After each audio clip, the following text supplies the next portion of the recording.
Right word why India needs to relook at the concept of secularism in the wake of the 50th anniversary of Emergency 197,577, which was commemorated on June 25 this year.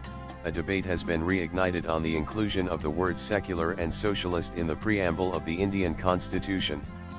This inclusion was done through the 42nd Amendment of the Constitution in 1976. Several clauses of this amendment were struck down by the Supreme Court in 1980 Minerva Mills vs. Union of India case. The amendment's constitutional morality has also been questioned, as it was passed when the opposition was put in jail by the Indira Gandhi government. A look at the historical evolution of the concept of secularism indicates that it is largely a Christian construct suitable for the West. Its suitability to India's civilizational construct needs to be debated in this regard. According to Britannica, the word secular is derived from the Latin term saeculum, meaning a generation, a human lifetime, an era of time, or a century.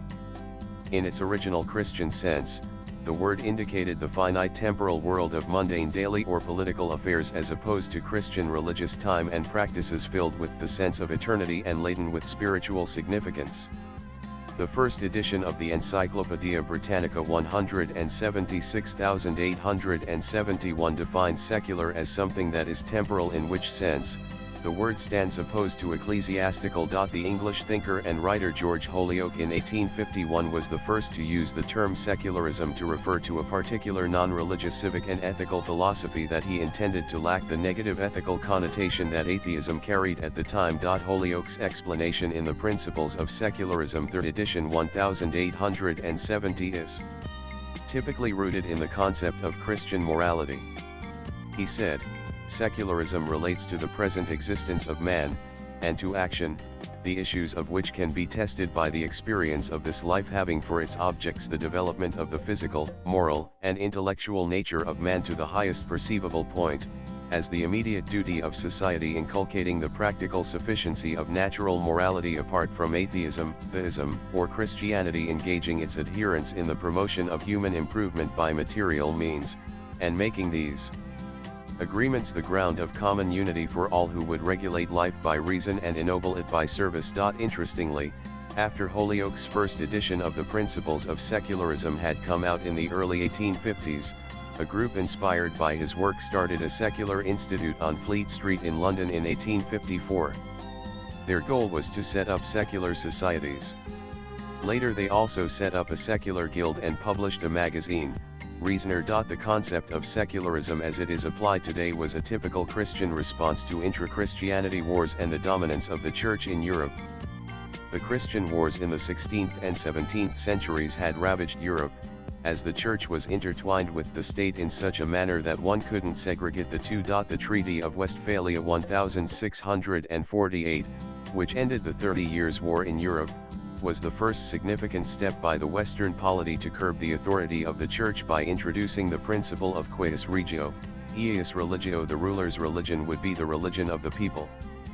Prominent thinkers and intellectuals like John Locke 1632-1704, who is often called the father of Western liberalism, pushed for greater religious tolerance to reduce the dominance of the Church in public life. One of the key milestones in the development of this Christian framework of secularism was the French Revolution in 1789.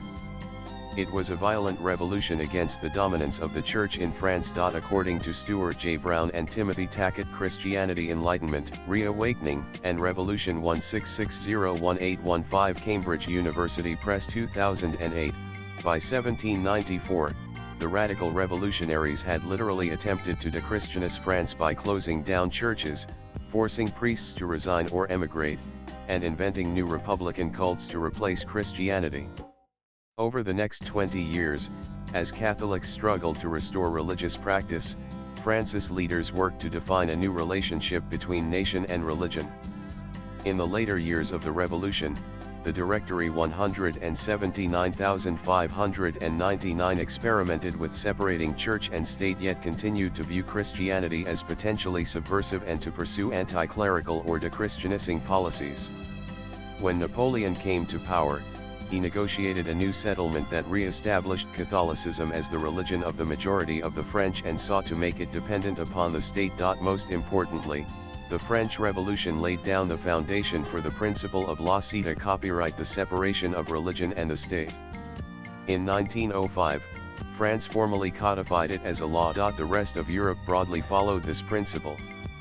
Indian intellectuals and politicians who were in awe of Western liberalism or Marxism picked up this idea and thrust it upon India. Swipe left for next video. In the Indian civilizational construct dating back several millennia, religion never dominated the state because we were ruled by the concept of dharma, set of eternal values that has nothing to do with any particular way of worship. In this context, it is important to take a real look at the concept of secularism as originated in the West and is being applied to India. The writer is an author and a columnist.